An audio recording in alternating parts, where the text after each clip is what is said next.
بسم اللہ الرحمن الرحیم۔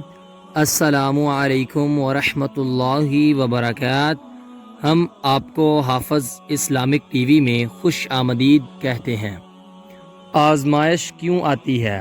سیدنا ابی وقاص رضی اللہ تعالی عنہ سے روایت ہے، انہوں نے فرمایا، میں نے کہا اللہ کے رسول صلی اللہ علیہ وآلہ وسلم، سب سے سخت مصیبت کس پر آتی ہے؟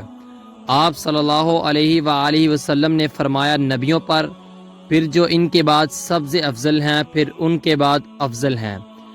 بندے پر اس کے دین کے مطابق آزمائش آتی ہے۔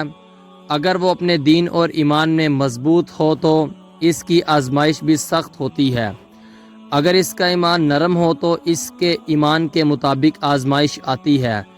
بندے پر آزمائش اور مصیبت آتی رہتی ہے، حتیٰ کہ اسے ایسا کر کے چھوڑتی ہے کہ وہ زمین پر چل پھر رہا ہوتا ہے اور اس پر کوئی گناہ باقی نہیں ہوتا۔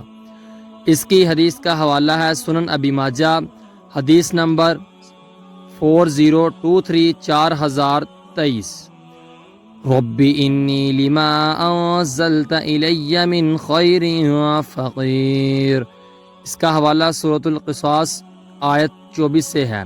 اس کا ترجمہ، اے میرے رب، تو مجھے جو بھی خیر عطا فرمائے میں اس کا محتاج ہوں۔ یہ دعا ہے۔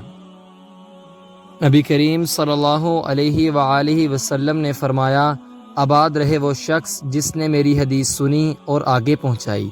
آپ اپنے عزیزوں کو یہ ویڈیو لازمی شیئر کریں تاکہ وہ بھی ثواب حاصل کر سکیں۔ ملتے ہیں آپ سے اگلی ویڈیو میں، تب تک کے لیے اللہ حافظ۔